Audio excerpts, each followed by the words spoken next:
अब देखिए प्रोजेक्टाइल का लेक्चर नंबर 2। इससे पहले आपको लेक्चर नंबर 1 में हमने बताया था कि अगर कोई बॉडी नीचे से ऊपर फेंकी जा रही है ना, तो पहला पॉइंट हम स्टार्ट कर रहे हैं। लिखो equation of trajectory. Equation of trajectory देख लीजिए,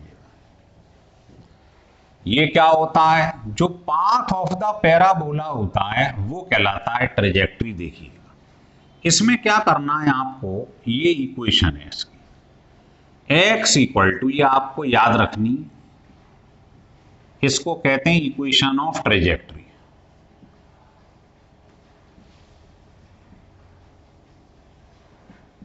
ये इक्वेशन ऑफ ट्रेजेक्टरी है। इसका एक और फॉर्म है जो आपके काम आएगा, ये दोनों याद रखने हैं आपको।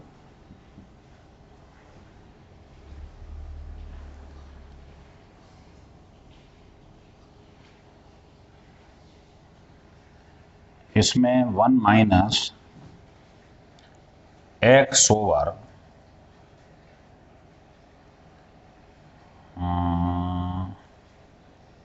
आर, ये लिख लो आप, ये आपको याद रखना है।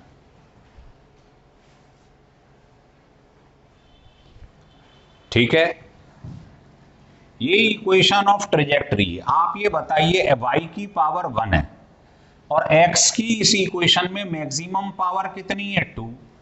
तो आप जानते हो जब एक पर स्क्वायर हो, एक पे 1 हो, तो ग्राफ कैसा आता है? पैराबोला। तो इसका पाथ कैसा होगा ट्रेजेक्टरी का? पैराबोला।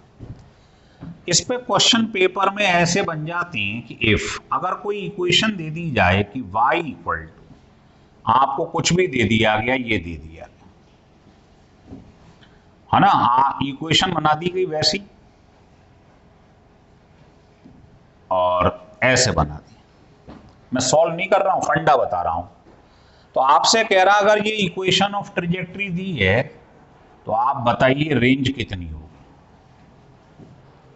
तो आप ये बताइए कॉन्सेप्ट कि जब कोई बॉडी फेंकी जाती है, यहां आ जाती है, ये रेंज है, तो बताइए ये रेंज है, ये कंपोनेंट x और y है और इतने डिस्टेंस को ओरिजिन से आप नापेंगे तो ये वाला कंपोनेंट क्या हो जाएगा बताइएगा?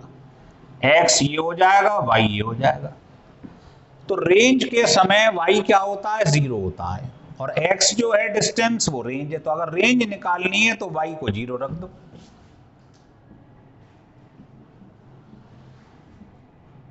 अब बताओ ये क्वाड्रेटिक बन गई, तो क्वाड्रेटिक में बताइए x की 2 वैल्यू आ जाएंगी, नहीं आ जाएंगी? तो 2 वैल्यू आ जाएंगी, एक पॉजिटिव एक नेगेटिव, है ना, या आ जाएगी 0, कुछ भी आ जाए। तो आप देखो यहां से मैं x कॉमन ले लूं तो एक तो x की वैल्यू 0 आ रही है, एक सॉल्व करने पे कोई वैल्यू आ जाएगी, कुछ भी मान लो आप, x मान, वो कुछ भी मान लो, p मान लो, तो है ना। तो x इक्वल टू 0 वाला तो आंसर होगा नहीं, रेंज क्या होगी? p वाला आंसर हो जाएगा। तो इसमें कॉन्सेप्ट सिर्फ ये है कि अगर रेंज पूछे तो रेंज के समय आप देखो x तो हो जाएगा r के बराबर, लेकिन x एक्सिस पे y कितना होता है? 0। तो y की जगह 0 रख दो, x निकल आएगा। x की 2 वैल्यू आएंगी, 0 हो नहीं सकती है क्योंकि 0 का मतलब तो ओरिजिन है। तो ये डिस्टेंस जो निकालना है ये निकल आएगा दूसरी वाली वैल्यू। बहुत ही इंपॉर्टेंट क्वेश्चन है, ये लिख लीजिएगा। तो ये इक्वेशन ऑफ ट्रेजेक्टरी थी, इसमें दोनों फार्मूले आपके समय समय पे काम में आएंगे, लिख लीजिएगा। हो गया क्लियर? लिख लीजिएगा। चलिए अब मैं इसके आगे आपको नेक्स्ट केस समझाता हूं, ढंग से देखिएगा। देखिए ऐसा है कि मान लीजिए ऐसा हो जाए, है ना, कि आपके पास नेक्स्ट केस है कि एक बॉडी यहां से फेंक दी जाए, ऐसे ऐसे फेंक दी जाए, u स्पीड हॉरिजॉन्टल गिवन है, ये मान लो y है और ये मान लो x है। तो आपसे पेपर में पूछेगा कि बताओ जब ये बॉडी यहां टकराई उस समय स्पीड कितनी थी? ये बताओ यहां से यहां तक आने में टाइम कितना लगेगा, ये बताओ एक्स और वाई में रिलेशन क्या है, ये प्रूव करो कि ये पाथ पैराबोला है, ऐसी सब बातें प्रूव करवा लेगा आपसे। तो आप कुछ मत करना, ये हॉरिजॉन्टल वेलोसिटी यू दी हुई है इनिशियली, तो वर्टिकल डायरेक्शन में तो वेलोसिटी है नहीं, तो वर्टिकल डायरेक्शन में वेलोसिटी इनिशियली क्या है, 0 है, और हॉरिजॉन्टल डायरेक्शन में जो वेलोसिटी है वो क्या दे रखी है, u, है ना। तो आपको कुछ नहीं करना है, सिंपल सी बात है। पहले मैं निकालने जा रहा हूं टाइम, तो y डायरेक्शन लेके चलते हैं, बस ये ध्यान रखिएगा। तो इक्वेशन क्या होती है बताइए, v² इक्वल टू u², ऊपर से नीचे आ रहा है अंडर ग्रेविटी, तो प्लस g लग जाएगा, ये इक्वेशन तो जानते हैं आप। तो केवल y की बातें करना, फाइनल वेलोसिटी मेरे को निकालनी है, ये निकालनी है।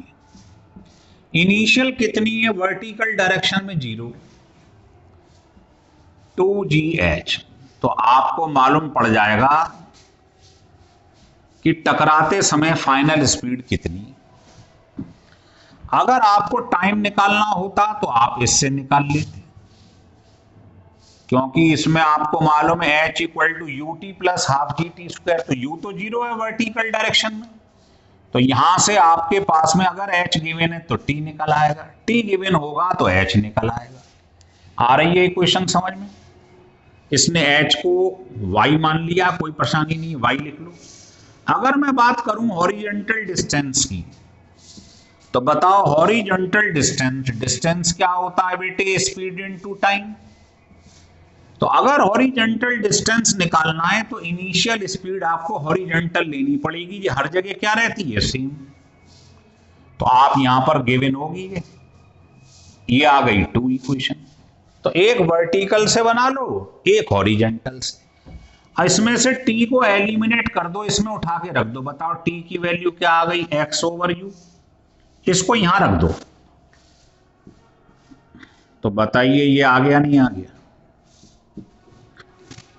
अब बताना h और x में क्या रिलेशन है, इसको h मान लो या y मान लो, तो क्या रिलेशन है इन दोनों में बताइए ये।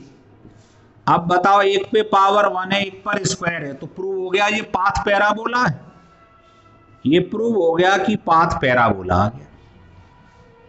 तो इससे आपको 2 मिनट में सब चीजें मालूम पड़ रही हैं कि टकराते समय फाइनल स्पीड कितनी है, टाइम दे दिया हो या h दे दियो, इससे निकाल लो। अगर आपको ये निकालना है, टाइम गिवन है, h निकालना है, या h गिवन है, t निकालना है, तो इससे निकालो। अगर x निकालना है हॉरिजॉन्टल डिस्टेंस, तो इससे निकल आएगा, और प्रूव करना है कि पाथ पैराबोला है, तो इससे प्रूव हो जाएगा। आ रहा है समझ में।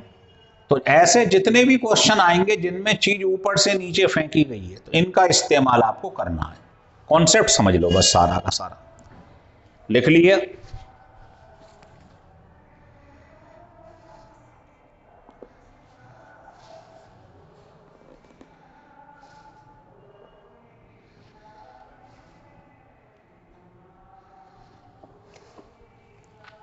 हटा दें इसे। तो इसको हमने क्या करा साहब, इसको हमने हटा दिया है, ये देखिएगा। ठीक है। अब अगर ये वीडियो आपको अच्छा लगा हो तो इसको सब्सक्राइब और लाइक जरूर करें। इसके बाद मैं लेक्चर 3 फाइनल बनाऊंगा, जिसमें आपको दिखाऊंगा कि कोई बॉडी खड़े होकर छत पर और ऊपर फेंक दी जाए तो क्या होगा, और इन सब पर बेस्ड क्वेश्चन, वो होगा लेक्चर 3 फाइनल लेक्चर। तो अगर ये आपको अच्छा लगे तो आप इसे सब्सक्राइब और लाइक जरूर करिएगा।